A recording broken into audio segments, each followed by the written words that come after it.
Hi guys, this is going to be a video on what Turner syndrome is and how I was diagnosed with Turner syndrome. First of all, Turner syndrome is a chromosomal disorder that affects only women.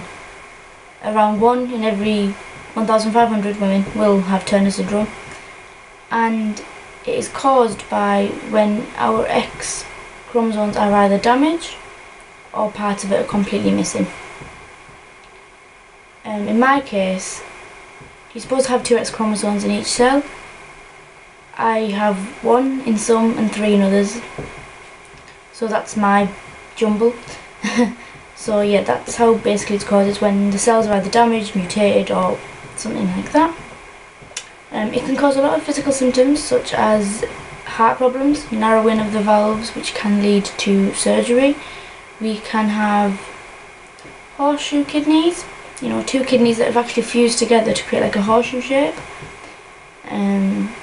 We can have webbed necks, low hairline, low set ears, widely spaced nipples, and obviously the short stature. Because I'm nearly 18, I'm going to be 18 in a couple of months, and I am only 4'9", so as you can imagine, it's very, very small. It can also cause a lot of internal, maybe social and spatial awareness issues. We tend to maybe be a bit more clumsier, with spatial awareness. We don't realise that how close we are to things, or we tend to bump into things a bit more, and just be generally a little bit more clumsy. Also, it has been studies have kind of proven that most girls with Turner syndrome are bad at math. Now this obviously isn't true, because I was bad at maths, but I also know a girl with Turner syndrome who said she was very good at math. It just depends. Another major issue that comes with 95% of girls that have Turner syndrome is infertility. I have no ovaries, and most other girls with Turner syndrome don't have any ovaries either. That is the main part for me. Obviously, it's kind of one of the hardest things you have to get over. But yeah, for 5% of women, they can actually go on to conceive naturally. But for 95% of us, we can't. We have no ovaries, so we need a bit of help there as well. The list is endless. I could go on for ages listing things that can be associated with Turner syndrome. Not all the time, because what I found is some girls, it's like a spectrum. You either get most of the symptoms and come out with severe Turner syndrome, or you come out with hardly none.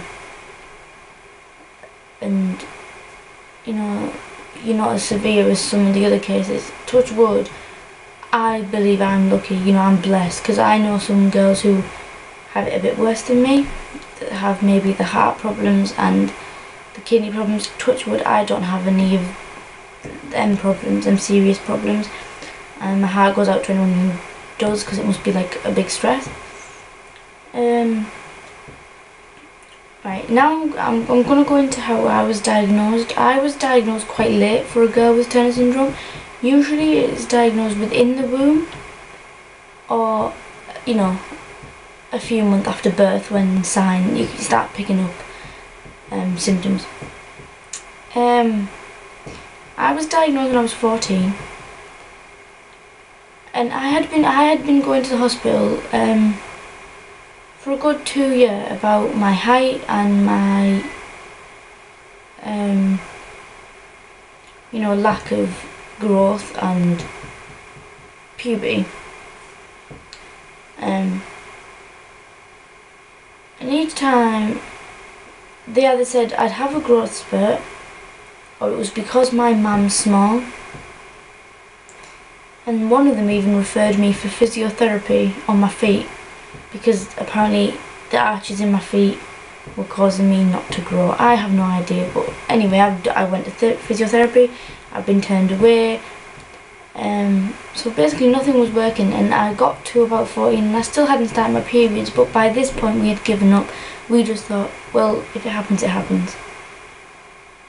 Because we'd given up trying and being turned away constantly by doctors saying that, oh, she'll have a growth spurt, she'll have a growth spurt. You know, one day she'll just grow and grow and grow and reach everyone else. But my mum was told that she was borderline diabetic, and then I realised I was drinking and weighing a lot more than I usually was. And they are two symptoms of diabetes. So we booked an appointment with my doctor for obviously to test for diabetes, and I did a urine sample and he did the test and he said there's no sugar in your urine. I have no reason to believe you have diabetes, just take care in what you're eating. If you take care in what you're eating, sugary drinks, that kind of thing. And then he asked me some personal questions. He was like, have you started your periods? Have you noticed breast growth?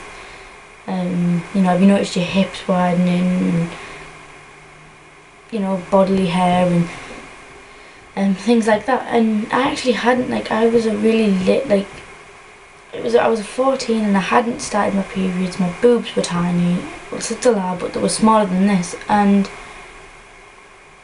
he asked me all this, and I was like, well, no, I haven't had periods. I haven't noticed any growth of anything, and I'm still short. I'm not growing as much as I should be. And so he referred me for a blood test, and it was because of the blood test I found out I had actual Turner syndrome. I'd never heard of it before, and to be honest, it came as quite a shock, especially when she told me that I couldn't have kids, obviously. But I kind of went numb. I didn't cry, I just went numb. But anyway, and then I started having scans on my heart, my kidneys, and obviously a scan on my stomach to see if my ovaries had grown a little bit or something, but they hadn't. They were like the size of peas or something. They hadn't grew, and my womb was tiny. And then after that I got put on my growth hormone and my medication, which I'm going to talk about in another video. So basically, that is my story about how I was diagnosed with Turner syndrome. If you want to tell me your story, comment below. I've got a Turner syndrome support Twitter that I will put in the info box for you. Follow me on that, talk to me, talk to other girls with Turner syndrome, that kind of thing.